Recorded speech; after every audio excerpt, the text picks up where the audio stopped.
So Tim, your organization, WallBuilders, you recently tried to advertise with the Washington Metropolitan Area Transit Authority and had an interesting reaction from them. They rejected the ads. Take us through what happened. For someone that loves American history, there's not many places you can get more American history than Washington, D.C. And the ads were very simple. We chose two pretty iconic images. We chose George Washington kneeling in the snow praying, which was a depiction done from a story that had come out after the winter of Valley Forge. But also we picked the painting of the founding fathers of the Constitutional Convention. And then we just superimposed over that image the word Christian with a question mark. But they came back and said that the ad was not acceptable, that it didn't kind of pass their code and their standard.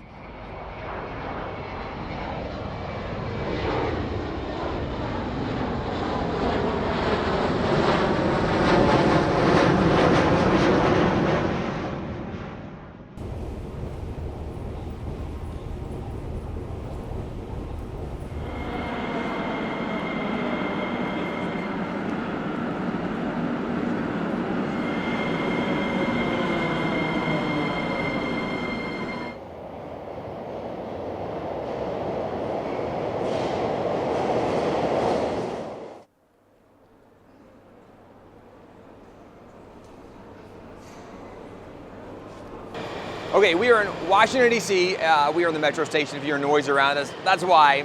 But we are in front of an electronic billboard where we have an advertisement now that is running in Washington, D.C. QR code is going to be in the bottom right corner. Not for this one. We're not at, oh, there it is, right here. QR code, bottom right corner.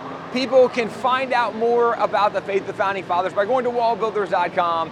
This was something we actually had to have a lawsuit because WMATA, the people in charge of advertising in DC, were like, you know, we don't really think something political or controversial or religious would be appropriate on advertisement, even though they do all of those things.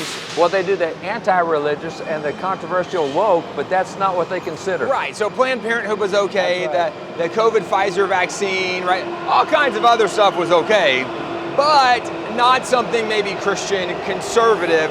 All that to say, we were able to, with the help of First Liberty, get a win in the court to be able to have advertising in DC. And this is something that there's actually many historic sites. We would love for tourists to have an opportunity to know where to go to find out more about true American history. And this has been a policy in a lot of the big cities too. So winning this federal court case, it's a federal court case, it has a huge impact on other cities as well, which really opens the message up.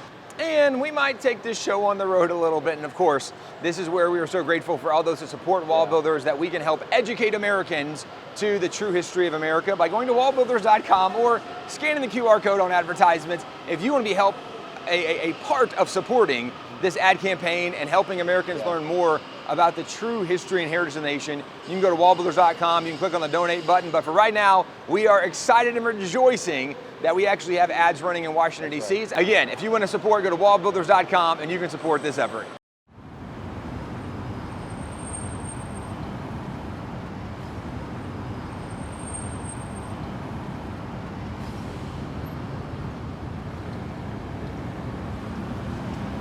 We are we're waiting, looking for a bus to go by. There's actually like a couple hundred of them. But specifically, they're gonna have a specific ad on the side. It's one that we did from WallBuilders, and it shows a picture of either George Washington or the Founding Fathers of the Constitutional Convention, and it will ask, if people don't know more about the faith of the Founding Fathers, they can go to wallbuilders.com, a QR code. But right now we are waiting, looking for buses, and when we find one, you will see a very excited video as we are celebrating one of these ads on several hundred buses that are going around Washington, D.C.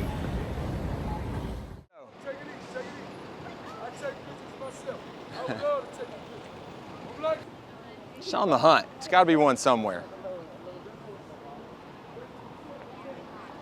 We didn't want to pass the National Archives, the building where the Declaration of Independence is housed. This would have been allegedly where, you know, Nicolas Cage would have, in one of the worst scripts, although entertaining, possible, right? Declaration of Independence. As we are looking at 4th of July, what are takeaways? What are thoughts we should have about the Declaration? Remember that it is God-oriented, because we're having a political battle coming up in the fall, and a lot of that's going to be about whether God gives rights or government gives rights. That's really clear. God gives rights. He gives inalienable rights, and it's the duty of government to protect them. So those are fundamental principles. Remember, it's got to be God-centered first, going back to George Washington, so many of his original writings are housed there as well in National Archives. Washington said you don't have political prosperity without religion morality.